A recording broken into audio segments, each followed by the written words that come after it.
Las Vegas. It's more than just a city. It's a feeling.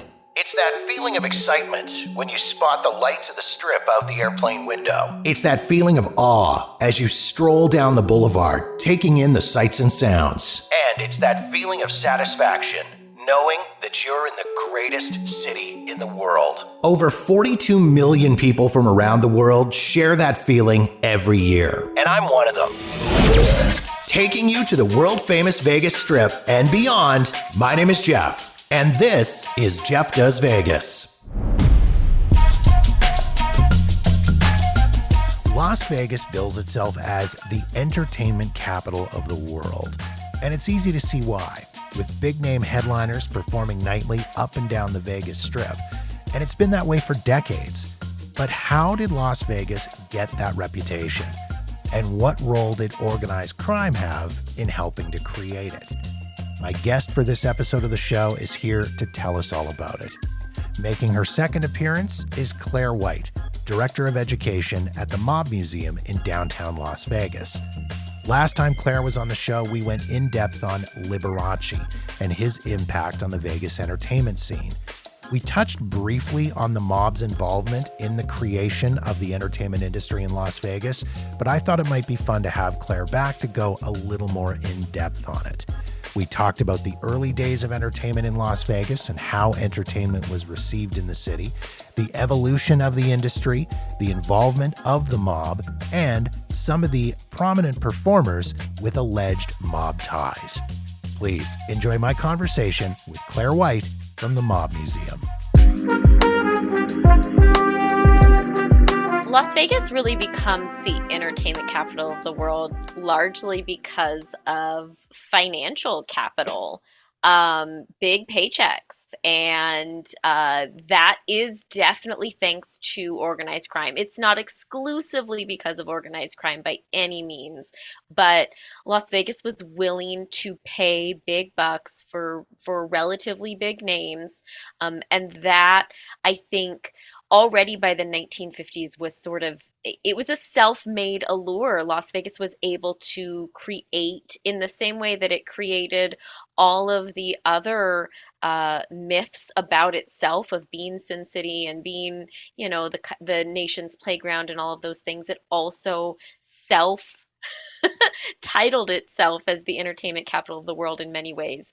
By the mid 1950s, we are seeing that moniker in national publications, but it's one of those things that, like, tracking down who said it first is, if not impossible, I haven't been able to accomplish it yet.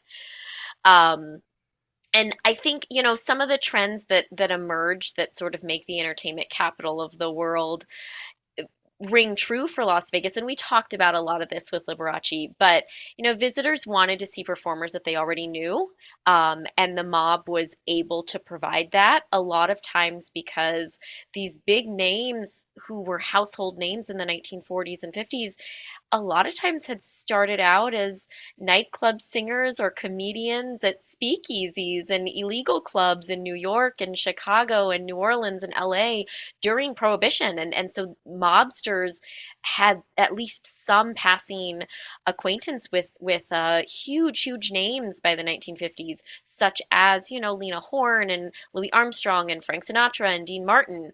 And that helped bring them to Las Vegas.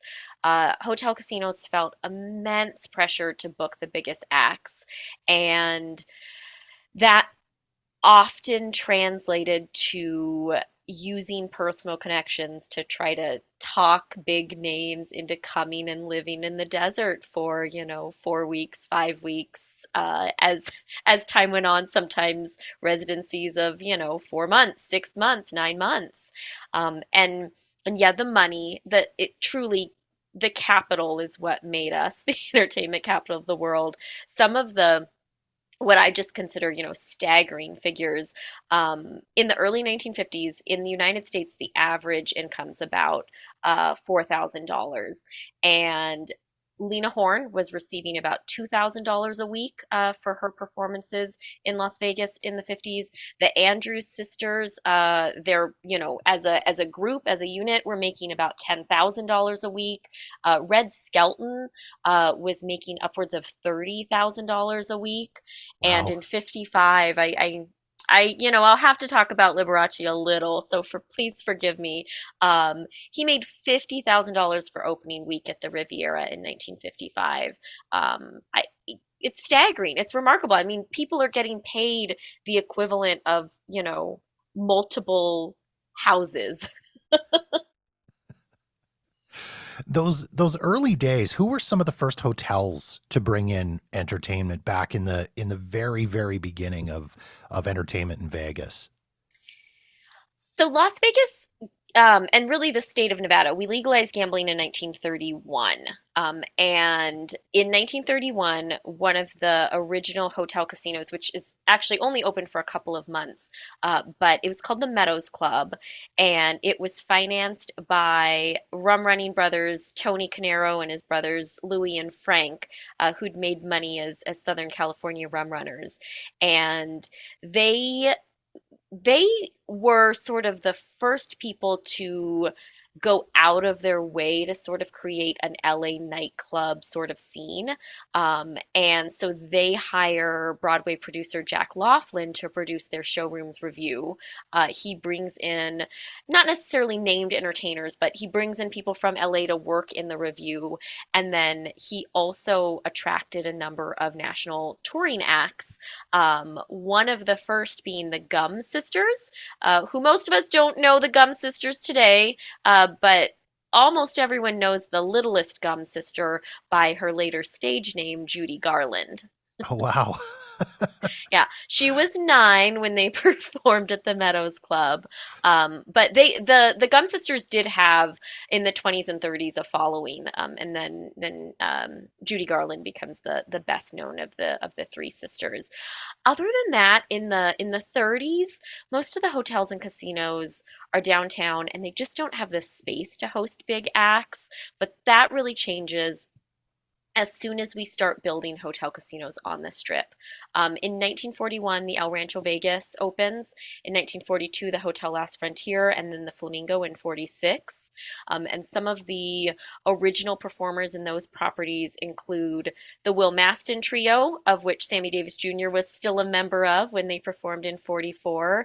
The burlesque performer Lily St. Cyr, Sophie Tucker, comedian Joey Lewis, um, Xavier Cugat, who is a band leader. He performed at the opening of the Flamingo in 46, accompanying Jimmy Durante as well as Rose Marie. In January, just a couple months after the Flamingo opens, Lena Horne performs there. So, they're already getting big names within the first couple years. Liberace again is one of the first performers at the Hotel Last Frontier. And how was entertainment initially received when it started in Las Vegas? I mean, was there kind of this attitude of, listen, we just want to sit here and gamble. We want to play our slots. We want to play our cards. We don't want to be bothered by the guy over there singing and dancing. Or was it actually a positive thing? Did people look at it as an enhancement to their experience? That's such a great question, especially because, at least locally, there is this narrative that until about the 70s or 80s, casinos don't care at all about anything except gambling. And that even until the early 2000s, that gambling is still the primary moneymaker in Las Vegas and in Nevada. So of course all of the other amenities, the performers and the stores and the fact that there's, shopping that you can do in these properties is tangential, that it doesn't matter. And from a profit perspective, that is accurate. Until the 90s, we really do not derive a whole lot of profit from, for instance, live entertainment in Las Vegas.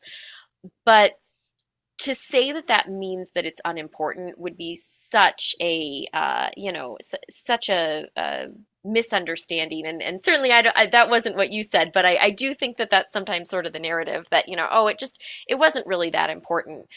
early audiences were impressed by the names that graced the stages of early Las Vegas.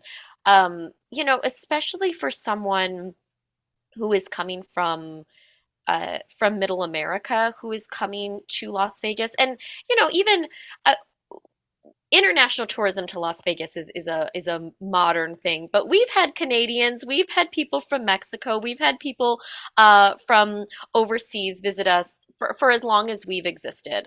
The numbers may have increased over time, but we've always had people who have come to Las Vegas for whom sort of the Western US cultural excess is completely foreign and completely exciting. And those crowds were incredibly excited to see someone in the early years like Liberace or Lena Horne or Louis Armstrong, and then in later years, Elvis and the Rat Pack, and then, even further down the road, Tom Jones and Wayne Newton. Being able to see those individuals at least in the beginning at relatively low ticket prices was a huge deal. And I think, sometimes for some of our more cosmopolitan visitors, people from, say LA or New York, it might not have been as impressive, but there is always a need to provide something more than casino gambling. Were there people in the early years who came to Las Vegas and did nothing but gamble? Of course, that's still true today. Yeah. Um, but for every man who spends like 18 of his 24 hours at the craps table, his wife has to do something, his girlfriend has to do something, and I think even for the most committed gamblers, entertainment was a nice break. I can't imagine how mind blowing it would be, as you say, for somebody in the mid 50s from Topeka, Kansas, all of the sudden going to Las Vegas on this big trip. And then, yeah, like you say, being able to sit front row center for Louis Armstrong or Lena Horne or Liberace or somebody that they've only seen on big screen or on the little screen in their living room or whatever. Somebody that they've never seen before, and all of a sudden, wow, this person they're right there. They're right in front of me. That's exactly true. And I think it's so different today. Our consumption of entertainment is so incredibly different today. But even for me, I grew up here in Las Vegas and have, as an adult, lived in different parts of the country. And I would tell people, for a while I was living in Massachusetts, and I would tell people like, oh yeah, one of my mom's friends was a entertainment booker at the MGM, so I think I saw Britney Spears like 8 times in like a 3-year period, and I didn't pay for it ever. And even if you couldn't care less about Britney Spears, that's still like, oh my gosh, you'd seen Britney Spears for free 8 times? How's that even possible? And it wasn't. They were wonderful shows. This is not a critique of Britney Spears, but like I wouldn't have probably gone if I hadn't had the opportunity here in Las Vegas. So let's talk about then where the mob fits into all this. I mean, obviously, they were, for the most part, the casino owners. They were running the show. They were running the city at that time.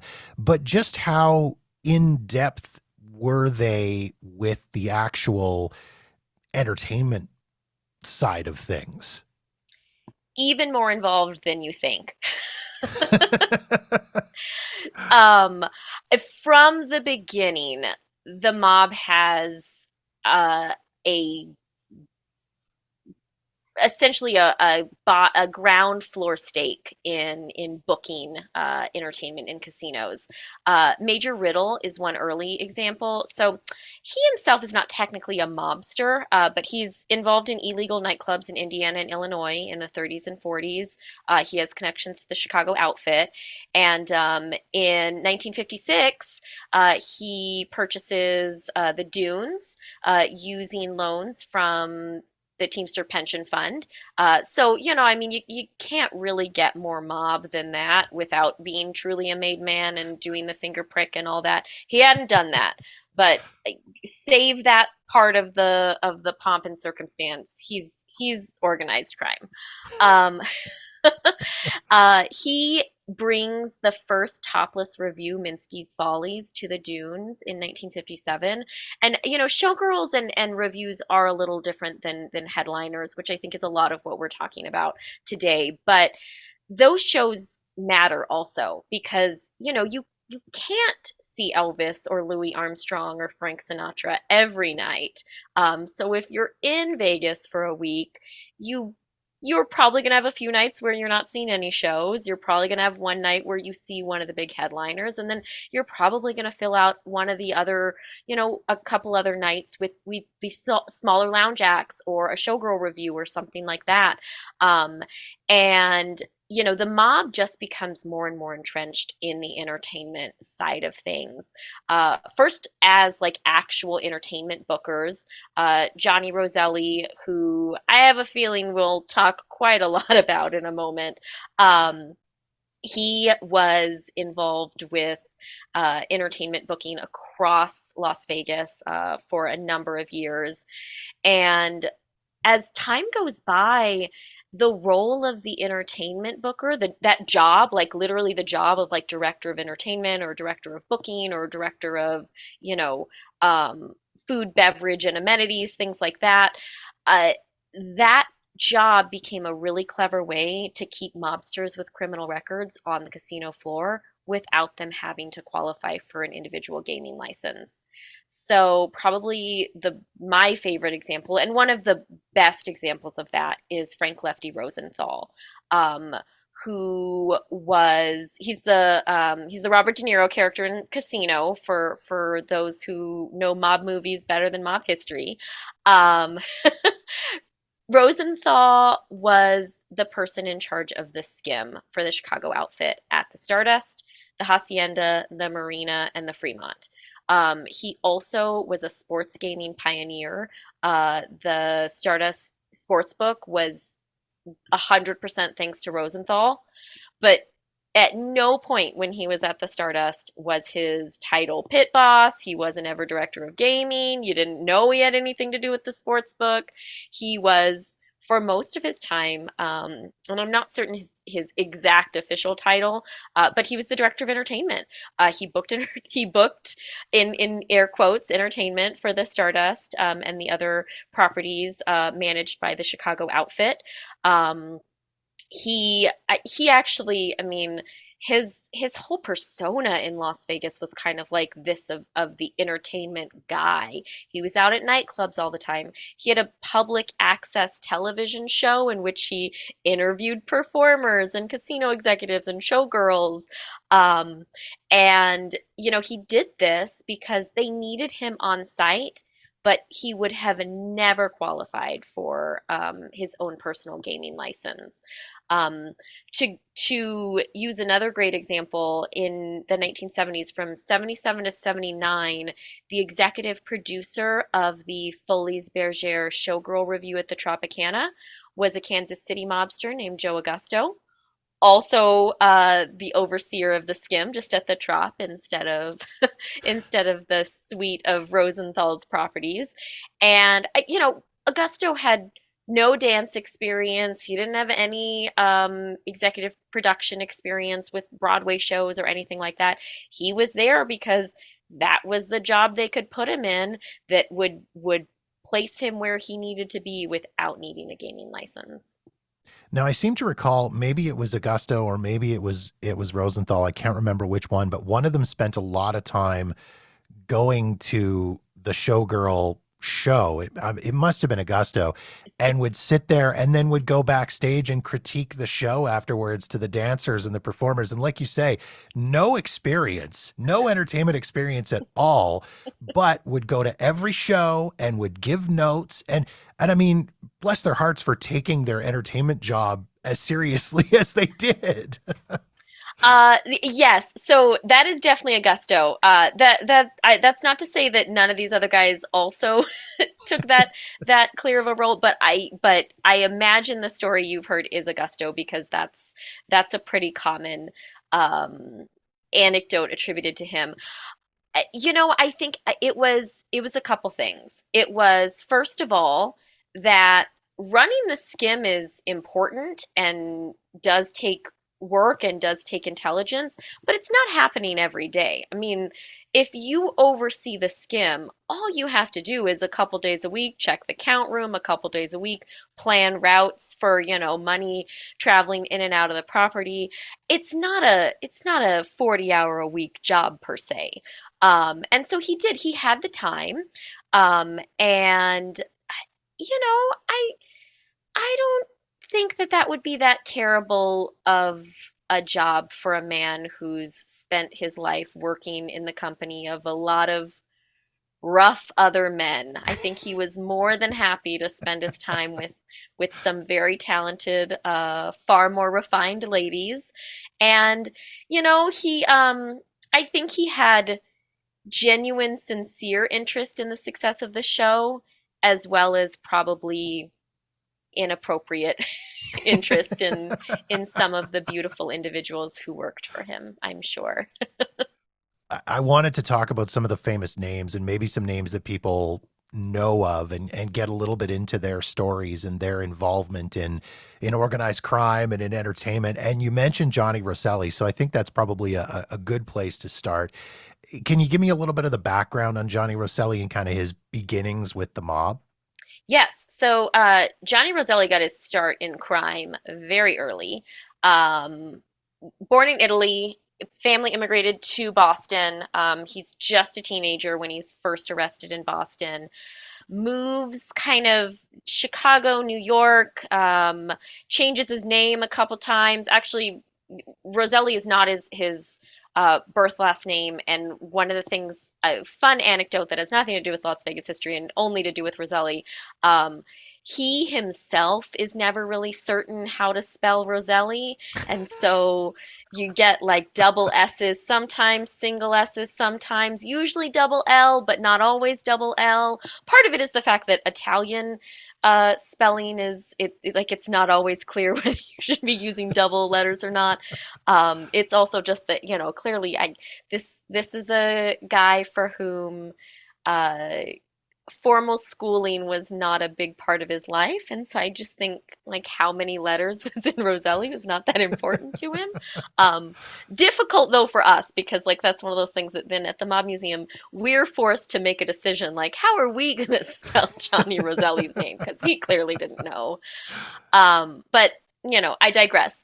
He moves to LA in 1924, and by the 1930s, he is deeply connected to the LA crime family as well as the Chicago outfit. He meets Al Capone in the late 20s, and sort of becomes he's the guy who tells the outfit what LA is doing, and he tells LA what the outfit is doing, and he's in a way like a double operative, but he's also like all the mob families know this is happening. Like this isn't he's not doing this secretively.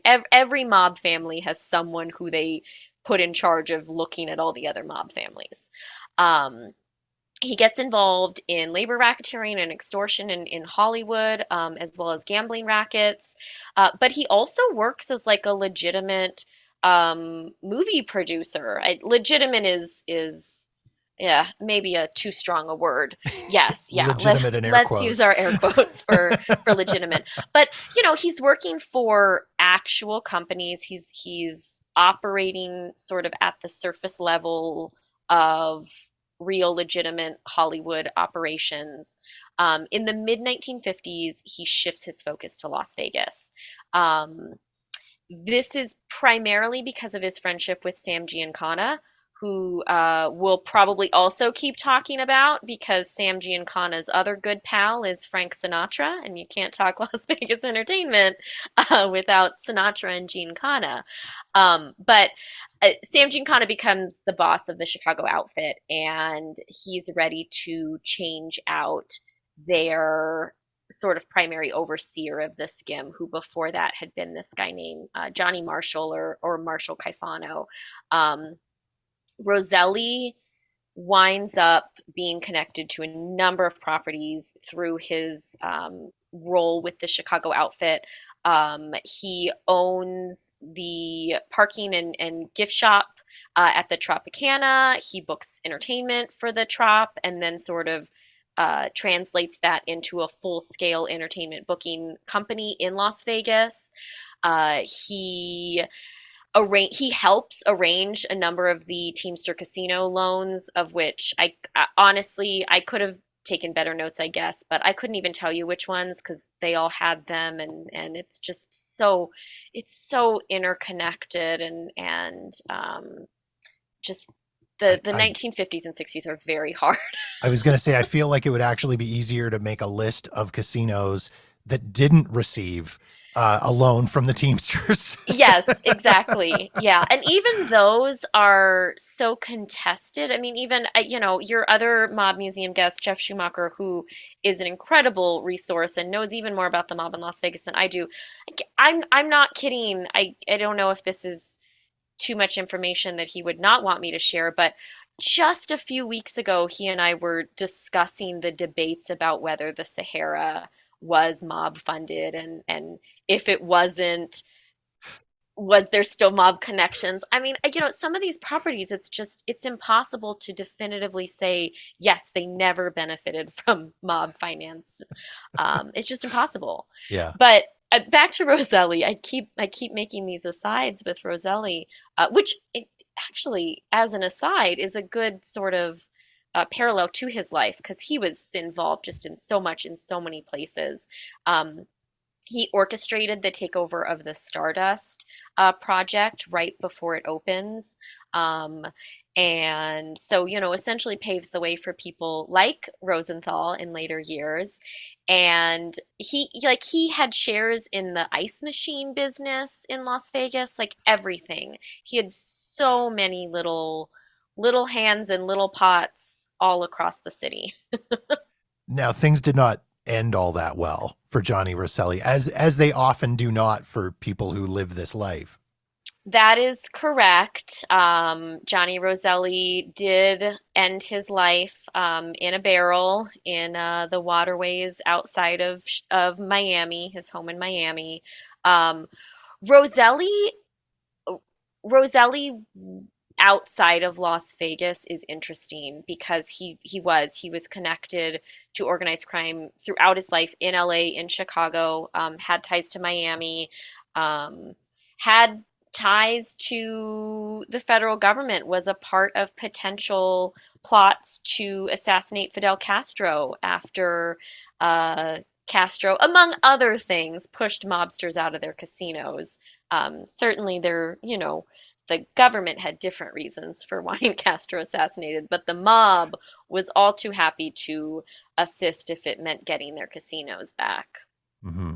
Hmm. Yeah, from what I read on Rosselli, it sounded like, as you say, like he had fingers and pies all over the place and was involved in so many things. And the entertainment booking side of things was really kind of interesting because he did have some famous, quote unquote, clients that he was involved with. Yes, he did. Yeah, he definitely did. Roselli was responsible for booking Frank Sinatra in the role of From Here to Eternity. And, the thing is, and not to undermine the intention of your question, you could not be in Hollywood or in the music industry in the 50s and 60s without coming in contact with bookers that had mob ties. It's just a reality. And so I'm always very I'm always very hesitant to say, oh, well, this guy was booked by this guy, so there you go. Um, Sinatra's a little different, but he did. Roselli was instrumental in working with a number of actresses, as well as a number of actors and actresses, as well as a number of musicians across the entertainment industry. Let's talk about Frank Sinatra because I think Frank Sinatra's story is probably maybe the best known mob tie entertainment industry Las Vegas story. Can you give me a little bit of history about Frank Sinatra in Las Vegas and how he sort of found his way to Vegas? Yes. So, first of all, before I answer your question, the Mob Museum has to go on record that Frank Sinatra was not a mobster. From the way he talked and the way he interacted with people, he wanted you to think he was in the mob, at least when it was convenient for him. There was times when he was like, "No, I have no connection to the mob. I don't know what you're talking about." But you know, he he is responsible for people thinking he was a mobster. He was more than happy most of the time for people to make that association with him.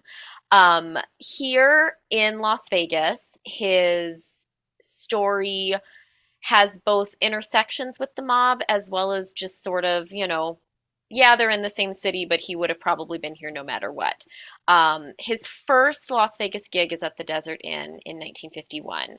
And he is performing in 1951 not at the height of his career. This is sort of in that window of time where he'd been a star, but he and Nancy are actually in Nevada establishing residency so they can get one of those nice Nevada 6-week quickie divorces. He's not Okay. at the top of his game. And he actually doesn't make a big splash. If you look at reviews of his first gigs in 1951, um, they're pretty rough. They essentially say like, I am paraphrasing. I am deeply, deeply paraphrasing, but they essentially say, it's clear this guy is here to, wait out his failing marriage. Things are not great. He's not as handsome as he was just a couple of years ago, and he's washed up. We don't even know if he'll have another hit. Clearly, that's wrong. I mean, obviously, those reviews are wrong. I'm not saying that those are accurate reviews, but it wasn't a strong first showing. Um, he comes back in 53 and plays at the Copa Room at the Sands. And to be cliche, the rest is history. He finds his niche. Even though it's only 2 years later, he's recovered from his divorce. He's recovered from some of his career issues that he had in the late 40s and early 50s. And by 1960, he's got the rest of the Rat Pack there with him at his shows. So Dean Martin, Sammy Davis Jr., Joey Bishop, and Peter Lawford. And he performs there until 67 when he moves to the Caesars Palace. Um, by 67, Howard Hughes owns the Sands, and Howard Hughes wasn't as willing to extend credit lines in the casino as the previous owners of the Sands had been. Um, Sinatra leaves the Sands primarily due to what is kind of an infamous meltdown. He flips out on the casino floor when he's not allowed to continue playing, and drives a cart through one of the windows at the Sands.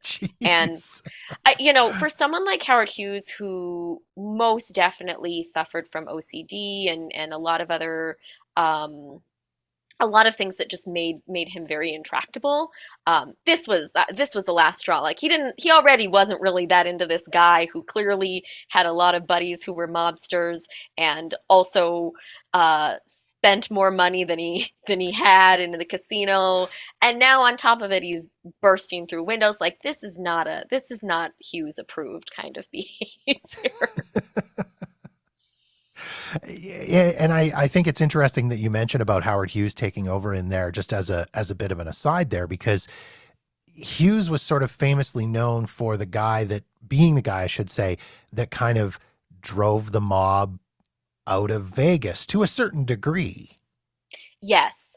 And I will say that I will always defer to Jeff Schumacher when it comes to Howard Hughes because he literally wrote the book.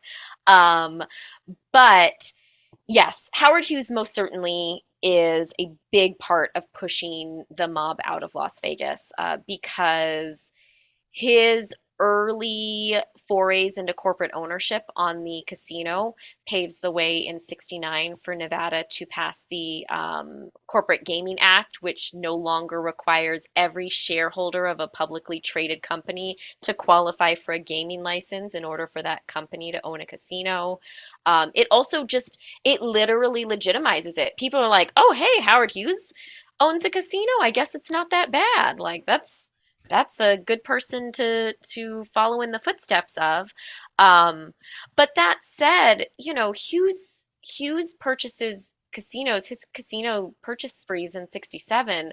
Um, the mob still runs Las Vegas through the 80s. So does he start pushing them out? Yes. Um, does he operate in a vacuum where he doesn't have to deal with mobsters? Not at all. In fact, his right-hand man, Bob Mayhew, um, has has a connection to Johnny Roselli. Bob Mayhew was also involved in some of those Fidel Castro assassination plots, had known Johnny Roselli and Sam Giancana for years, and they're all sort of swimming in the same pond. Um, that's not to dismiss the traditional narrative that Hughes pushes the mob out, but it is to provide, I think, a little bit of additional context that people sometimes forget. Back to old Blue Eyes here. Where did his mob ties begin? What were sort of the origins of his connections? Um, Frank Sinatra's parents actually owned a bar during Prohibition that purchased alcohol from mobsters, including Waxy Gordon. So, if you want to really go far back, I guess you could actually make the claim that he had some connection to mobsters when he was like, school aged. Um, and what I think some people either don't know or forget is that Sinatra was already performing in clubs as a teenager. He started his career very young, and so many of those early clubs that he performed in were owned or in some way connected to organized crime. So even if he himself was never a mobster and wasn't, breaking the law, um, regularly as a part of his day-to-day life, he was at least acquainted, if not even friendly, with a number of mobsters pretty early. By the 1940s, he is friendly, if not outright friends, with Charles Lucky Luciano, Joe and Rocco Fischetti, and then Sam Giancana, who longtime Chicago mobster, one-time boss of the Chicago outfit. Um, they are close personal friends are for the majority of the time that they are best known, and if anything, that relationship is what leads Sinatra to a little bit of hot water because of his supposed ties to the mob. Did any of the other Rat Pack members have the same level of ties that Frank did? I mean, you mentioned some of the names in there: Dean Martin, Sammy Davis Jr., Joey Bishop. Those guys, did they have that same level of ties, or were they simply just, I don't want to say guilty by association, but you know what I mean? So it is definitely a spectrum, and Sinatra is definitely the guy who you can point to having the most mob ties. But in the same way that Sinatra, knows all these people because of the line of work that he does and his ethnic background and his entertainment background. For instance, Dean Martin, you can make those same connections. Dean Martin actually dealt, I believe it was blackjack at an illegal casino when he was still like a teenager, and then the when he was performing as Martin and Lewis, they were same as Sinatra. They were performing in mob-owned clubs.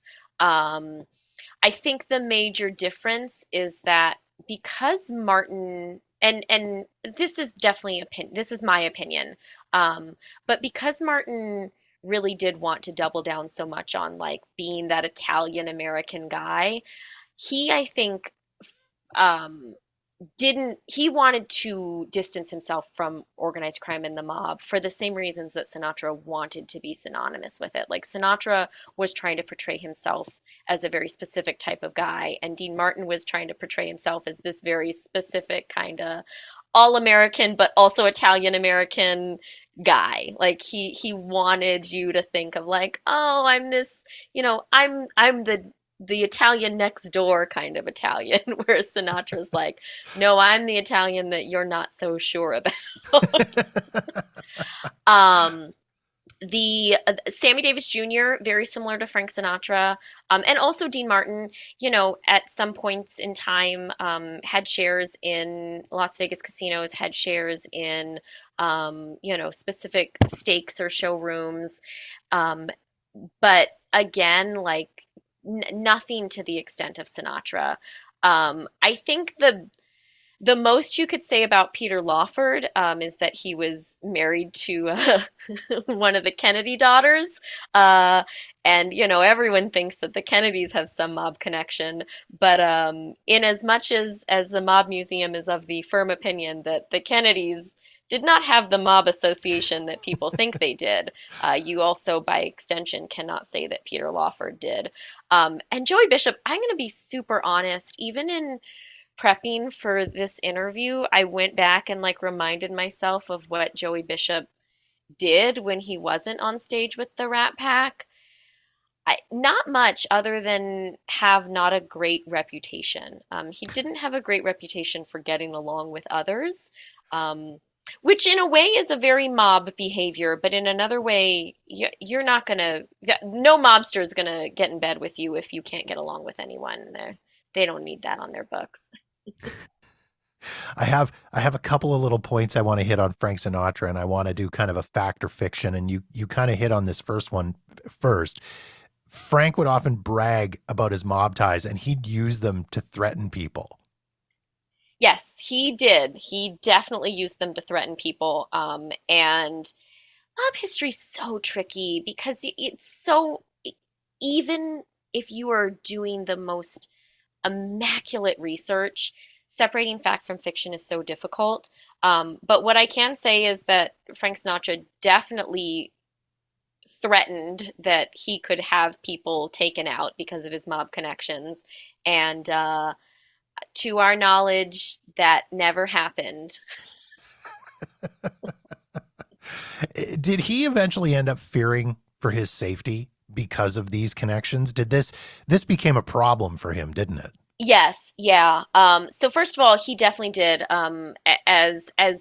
As we move into the 1960s and even into the 1970s, um, Sinatra's bragging of all kinds has really caught up with him. And in connection to the mob, there are a number of times that he uh, starts being more active about, having bodyguards and having other protection because of his fears that he might be the victim of a hit. Uh, the other thing is, it does start to cut into his financial viability.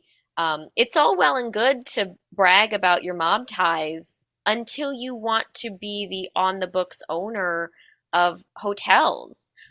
So he purchases a share in the Calneva Lodge in Lake Tahoe, and then he winds up losing his gambling license in '63 because he lets his friend Giancana hang out at the Calneva Lodge, even though Giancana is in the Nevada Black Book and is barred from casinos. And so not only does he uh, voluntarily surrender his gambling license, which, leads to him not being able to own the Calneva, he also loses his 9% share in the Sands. Um, and he tries a number of times over the next 2 decades to re-engage with casino ownership in Las Vegas. And over again, he keeps getting called to appear in front of the Nevada Gaming Control Board. He even appeared in front of a joint Senate House committee on organized crime. He and Sammy Davis Jr. Um, related to, truly related to all of the bragging that he did about his connections to these people.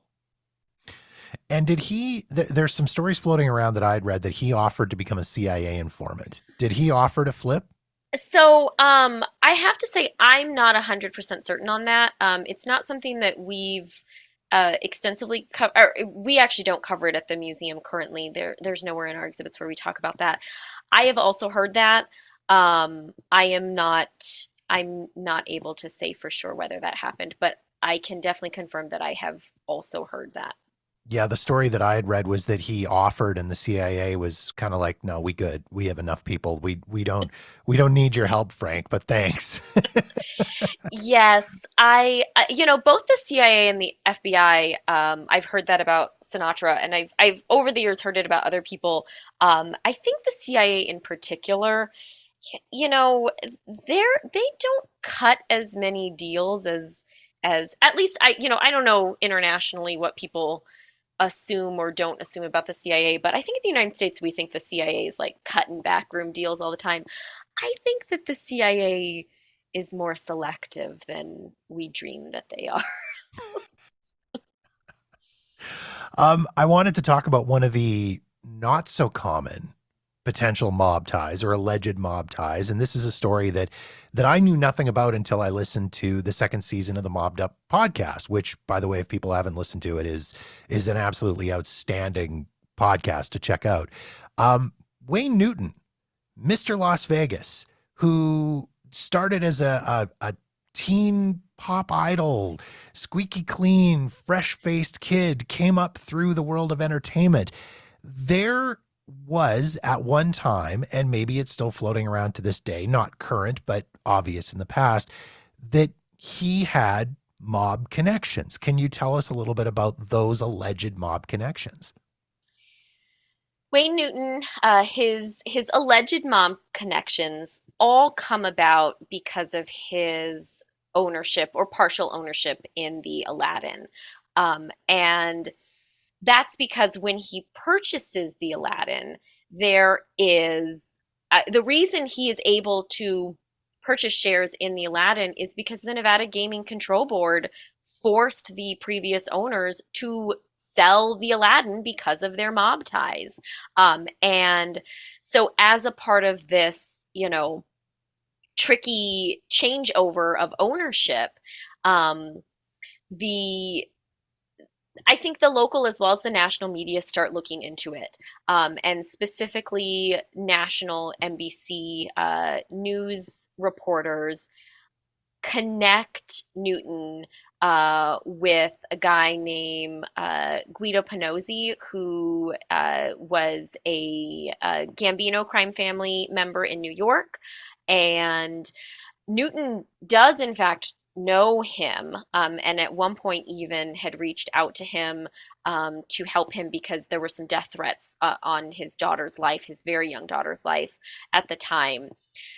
But Newton, what's crazy is Newton does have an incredibly squeaky clean image before this in 1980, and retains his squeaky clean image. And I think the reason he retains it even after these allegations are explicitly because the allegations, while some of them are accurate, like I said, I mean, he did know this mobster. He did certainly know other mobsters in Las Vegas. He performed at the Fremont, which was mob owned. He performed at a number of mob owned properties. But there's only so much guilty by association that can happen in Las Vegas. If every single person who worked in a Las Vegas casino in the 1960s or 70s knew a mobster, which they did, was every single one of them connected to the mob? No, no, they were not. And I think Newton definitely falls into that category. That there just wasn't a ton of stock in the rumors that he was a mob frontman. There were fears, and I think legitimate fears that whoever was going to purchase the Aladdin might be a frontman, because the strip's not fully cleaned up when he's purchasing the Aladdin in 1980. So that is a really fair concern that Why is this entertainer who everyone knows, who has never expressed interest in owning casinos, suddenly trying to purchase the Aladdin? He has to be a front for someone. Um, that's a legitimate concern. It doesn't hold up when you start digging into his life and his story and why he decides to purchase a part of the Aladdin. And it didn't hold up for NBC News either, because this story, from the podcast, from the Mobbed Up podcast, and from the research that I did into it, it got quite ugly. I mean, it was NBC meeting Wayne at his private jet and sticking microphones and cameras in his face and trying to ambush him into saying whatever. And of course, he went on the offensive with NBC News in a big way on this. Yes, he did. He was not taking this. And I think, there's a couple reasons for that. As much as Wayne Newton in a lot of ways seems like a very sort of neutral presence, he was a tough guy. Like he was not taking any of this. And I think you have to have a tough skin if you start performing when you're 15, 16 years old as Newton had. And yeah, NBC News, I mean, it's remarkable, and I think it's especially remarkable because this it falls into that category of if you watch uh, if you watch the NBC News coverage of them sort of ambushing him and asking him these questions. Sadly, in 2023, it doesn't look so terrible. But in 1980, it was aggressive. It was well beyond what most people expected a established media entity like NBC to do to someone who had been, a well-known presence in American media again since he was 15 or 16 years old. No one wanted to see that. He's Mr. Las Vegas. He's Mr. Donkashane. Like you can't you Mhm. can't do that to this guy. But he did go on the offensive. He sued for libel, and I don't want to go too far into it only because I want to encourage your listeners to also listen to Mobbed Up if they have not. And also if they've already listened to Mobbed Up, it's well summarized and you don't need me to do it for you. But it's definitely it's an interesting story and I'm glad you brought it up. That whole Aladdin Wayne Newton situation and the Johnny Carson getting involved and all of that, it was so bizarre and so weird. So yeah, as an aside, if you haven't listened to the season 2 of Mobbed Up yet, go and listen to it, because it was an outstanding story and a very, very interesting story to say the least. There were several other prominent entertainers in Las Vegas, and as you mentioned, I mean, it's pretty easy to maybe look at them and go, "Wow, hey, there's a little connection there." I mean, let's hit it big right off the start here. The king of rock and roll, Elvis Presley. I mean, Elvis spent a very long time in Las Vegas. Was there ever any rumored connection between the king and the family? No real Elvis mob connections that stick. Although I always like to talk about it only because of that. I do like to bring up that, you can't connect Elvis and the mob. And in fact, I think, one thing that can be easy to overlook. Elvis's most success in Las Vegas was at the Hilton.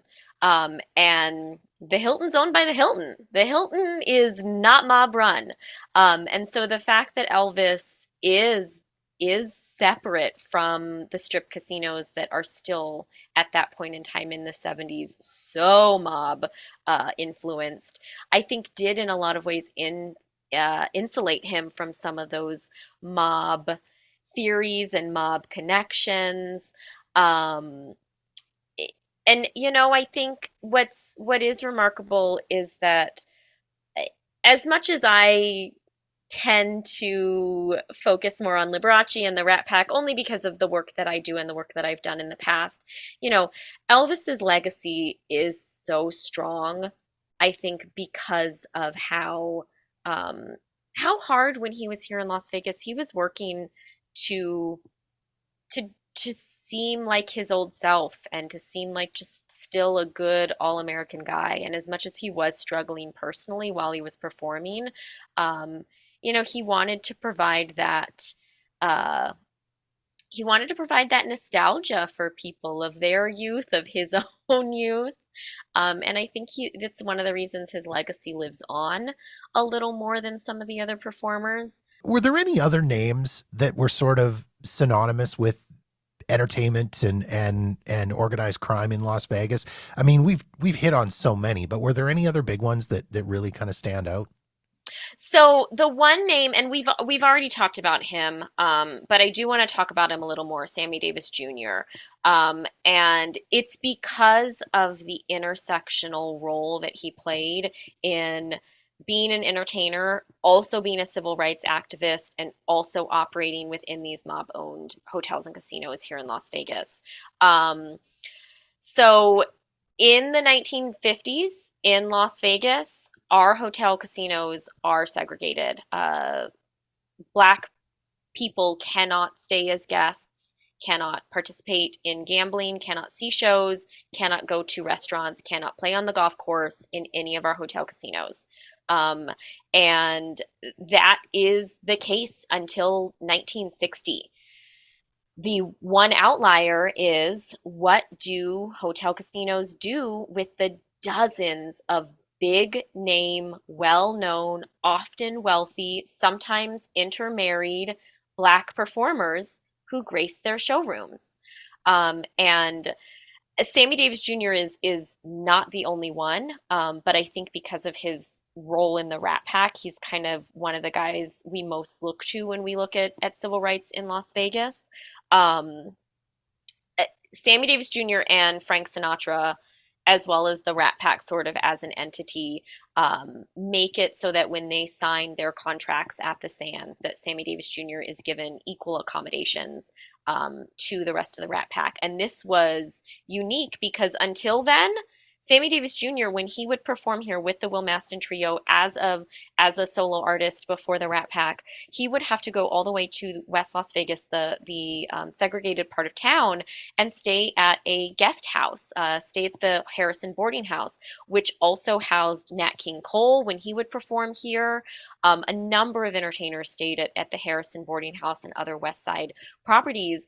And while Sammy Davis Jr. and Frank Sinatra are not the reason that properties desegregate, um, their negotiations with the Sands definitely draws a lot of attention to the issue in Las Vegas. In 1954, Ebony magazine actually features a story about segregation in Las Vegas, entitled "Negroes Can't Win in Las Vegas." They refer to Las Vegas as the Mississippi of the West, and talk very candidly about Las Vegas Jim Crow laws. And this is something that shapes Las Vegas essentially for the next decade. And it's interesting because um, the mob has a very complicated connection to civil rights, both when you're looking at race as well as when you're looking at LGBTQ, because the mob from Prohibition on operated a lot of integrated hotels, a lot of integrated showrooms, a lot of integrated speakeasies and casinos. They were not necessarily of the mindset that segregation ruled. But in Las Vegas, they knew that they would have visitors from around the United States, many of whom would be familiar with Jim Crow laws. And so they operate a, a strip full of segregated casinos, which is often surprising when you look at the fact that they have so many other integrated properties around the United States. Mhm. I've spoken with Clay T. White from UNLV on this podcast, and it's a really fascinating history. And I would imagine as well that some of that involvement of Sammy Davis Jr. probably got him in trouble with the FBI, because I know the FBI kept files on a lot of people that had a lot of stuff that had any kind of involvement with anything that the FBI was kind of like, this is a little, we're just gonna keep an eye on these folks. Yes, yeah. Sammy Davis Jr. was involved in I think two rounds of passive FBI investigation related to his civil rights activity. Which to that point, in the context of the mob and entertainment, if the FBI didn't catch a lot of Sammy Davis Jr. mob connections, I feel confident that there aren't a ton of solid Sammy Davis Jr. mob connections. But I think it is. I think. It's really easy, black or white. It's really easy to look at Las Vegas entertainers and see them on the stage and not think about how integral they were to changing, and I don't just mean civil rights policy. I mean changing economic policy, changing procedural policy, changing contract policies in Las Vegas. And you see that with Sammy Davis Jr. and Frank Sinatra related to the civil rights movement. You see it with um, Liberace has things that he pushes the needle on. There are a number of people, and I think Sammy Davis Jr. Another thing that I always like to point out. So he discovers Lola Falana. He gave her her first like big role on a Broadway musical. And by the 1960s, she's a regular performer on the Joey Bishop's show. So even though she herself is not a rat packer, she's this sort of like one of the dozens of tangential men and women who you can connect to the rat pack through 6 degrees of, I don't know, we'll do Joey Bishop instead of Kevin Bacon. Um, and in the 1970s, she starts performing at the Sands and then the Aladdin. And she was the highest paid female performer in Las Vegas at the time, made $100,000 a week to perform for 20 weeks in the Wow. 1970s, which is, less than Liberace and Elvis, but to be clear, not a ton less. I mean, they're making about 150K at the same time she's making 100. Um, and this is kind of this is the juice. Like Sammy Davis Jr. doesn't need to be a mobster to start juicing entertainers into the Las Vegas system. It's fascinating going deep into this kind of stuff and learning about this stuff. I love it. If anybody wants to go further themselves and learn a little bit more about the whole world of entertainment and the mob, are there any resources that you recommend? Any good books or any good documentaries or anything that you recommend on this? Yes. So Larry Gregg's Bright Light City is an incredible book about Las Vegas and sort of its self-invention in popular culture. It's not just about entertainment history, but there's a huge segment of it that is about entertainment history. And I know people nowadays usually would prefer to listen or watch things, but there's not a better or overall resource than that book. And Dr. Gregg is a great resource in Las Vegas history in general. So I always like to give a shout out to him because we rely on his expertise a lot here at the Mob Museum. Excellent, Claire. Thank you so much for taking the time to do this. I really, really appreciate it. And it's been a lot of fun. I always love chatting with you guys at the Mob Museum because I always feel like I learn a lot and I love sharing that with my listeners. So thank you so much for jumping on. Thank you. Yeah, it's great to chat again, and we at the Mob Museum love sharing what we know, and just hope we can welcome as many of your listeners to our museum as possible at some point. If they want to come, we'd love to welcome them. Excellent. Thanks so much, Claire. Thank you.